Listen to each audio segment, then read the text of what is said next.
అందరికీ నమస్కారం. Jamie brains YouTube ఛానల్కి సాదర స్వాగతం.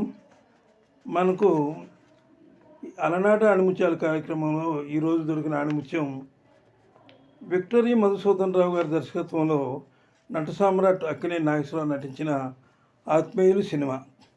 అందులో ఒక పాట, కళ్ళలో పెళ్లి పందిరి కనపడసాగే, కళ్ళలో పెళ్లి పందిరి కనపడసాగే.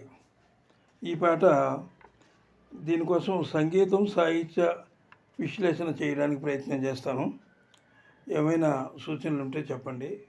వీడియో పూర్తిగా చూసి ఒక లైక్ ఇచ్చి సబ్స్క్రైబ్ చేయండి. 1969లో విడుదలైన ప్రతిష్టాత్మక కుటుంబ గాథా చిత్రం ఇది. అయితే అన్నపూర్ణ సంస్థ వారు ఈ సినిమాలో నిర్మాణం వారే వహించారు. సినిమా కథ విషయానికి వస్తే, ఒక జమీందారు పొలంలో నీటి తగాదా వద్ద జరిగినటువంటి గొడవకు పురస్కరించుకొని చనిపోయినటువంటి, అంటే ఆ గొడవ చాలా పెద్దదైపోయింది. ఆ చనిపోయిన పాలేరు చనిపోతాడనమాట. జమీందారుకి పాలేరుకి మధ్యన జరిగిన సంఘటనలు ఏమిటి అనేది ఈ సినిమాలో కథ. అయితే ఈ పాటకు స్క్రీన్ మీద నటించిన వారు అక్కినేని నాగేశ్వరరావు అద్భుతంగా పెర్ఫార్మెన్స్ చేశారు. అక్కినేని సరసన వాణిశ్రీ, అంటే వాణిశ్రీ ఆమె ప్రథమంగా నాగేశ్వరరావు గారితో ఆమె ప్రథమంగా కథానాయికగా నటించారు ఈ సినిమాలో. అసలు ఆమెను ఈ సినిమాలో సిస్టర్గా తీసుకోవాలని అనుకున్నారట. కానీ ఆమె కోరిక మేరకు కథానాయికగా తీసుకున్నారు. వాణిశ్రీ చాలా అద్భుతంగా నటించింది ఇందులోనూ. ఆమె ఏమాత్రం కూడా, అంటే పెద్ద ఆర్టిస్ట్ అని, నట సామ్రాట్ అని భయం లేకుండా చక్కగా ఆయనకు సహకరించింది అనమాట. ఈ పాట రాసిన వారు మహాకవి శ్రీశ్రీ. ఆయన పదాలు బుల్లెట్లా దూసుకుపోతూ యువతలో విప్లవాన్ని రగిలిస్తూనే ఉంటాయి, ఎప్పటికీ కూడా చైతన్యం కలిగిస్తూ ఉంటాయి.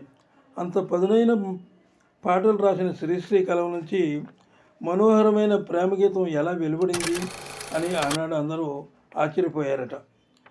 అయితే ఆయన ఏదైనా రాయగలరు, అందుకే ఆయన్ని మహాకవి శ్రీశ్రీ అన్నారు.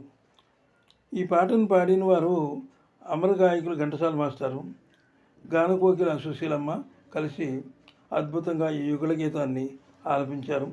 ఘంటసాల గాత్రంలో పలుకుని రాగాలు లేవు, గమకాలు లేవు, స్వరాలు లేవు. గానానికి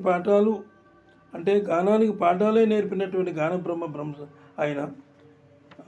అయితే నిజంగా ఆయన గొంతులో పలకలేనిది ఏమీ లేదు. సుశీలమ్మ గారు కూడా ఆ విషయంలో డిటోనే. సుశీలమ్మ పాటలు వింటే, ఆవిడ పాటలు వింటే పసిపాపలు కూడా పరవశంలో బోసినవ్వులు నవ్వుతారు. పశుపక్ష్యాదులు ఆనందంలో మునిగిపోతాయి. చివరకు పాములు కూడా సుశీలమ్మ పాటలకు లయబద్ధంగా పడగలు ఊపుతూ ఆలకిస్తూ ఉంటాయి. అందుకే శిశుర్వేత్తి పశుర్వేత్తి వేత్తి రసం పణిహి అన్నారు.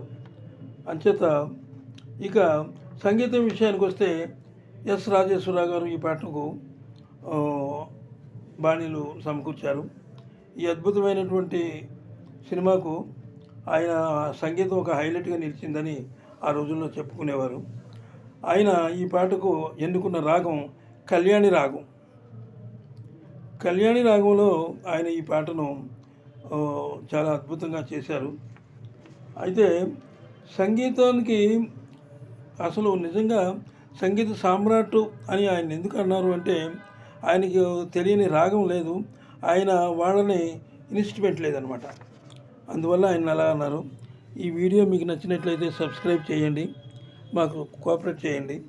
అదేవిధంగా మీ కోఆపరేషన్ ఉంటే ఇలాంటి వీడియోలు నేను ఎన్నో చేయగలను, ఎన్నో సినిమాల్లో పాటలకు నేను చేయగలను.